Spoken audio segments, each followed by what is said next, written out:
деген государствону Атамекен деген принципке чүрбөдүңөрбү? Ана аягында мына Өмүрбек Текебаевдин өзүнүн конституциясы менен жогорку соттон алып салбадыбы жана, несудимый болуп калды, полностью отменили да, кайра депутат болуш керек эле. Эмне болгон жок? Эмне 2 жылдан бери депутат болбойт? Өкүмдү үзүштү да, туурабы? Өкүмдү алышты да. Эми кайра депутат болуп келсин да. Текебаев. Эмне анан? Сиздин мүнөтүңүз кетип атат, ошондуктан жооп берип койсун.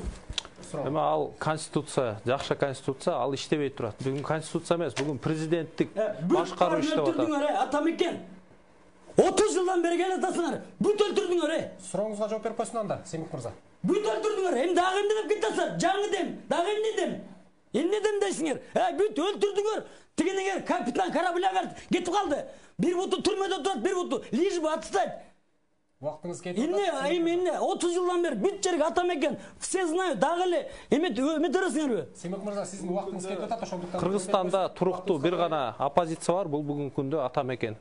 Ошол конституцияны иштетүү үчүн биз ушул программаны бартабыз. Ушул эмен өлтүрдү, ушуга чейин келтирди ушул. Атамекен, СДПК ушунун баары 30 жылдан бери отурушуп ушуга жеткирдиңер ушунун баарын. Экинчи сурооңузду бериңиз анда. Биздин дебаттардын да шартына көнүп коюңуздар. Сиздерге атайын шарт түзүп сүйлөп калсын. Платформасын айтып. Силерде дагы бизге шарт түзүп, бизге койгула да, анан силер өзүңөрдүн эле бестолковый суроолорду бере бересиңерби? Тигин эмне кылабыз, буну эмне кылабыз? Эчтеке болбойт. Эчтеке болбойт. Силер деген бизге эле бербейсиз. Жириновский деген эмелер өздөрү жылытып турушатпайбы? А силер эмне бизди эмеге коюп атасыңар? Сиз эмоцияга алдырбай, биздин дебаттардын шартына да көнүп бериңиздер. Экинчи сурооңузду бериңиз. Экинчи суроо.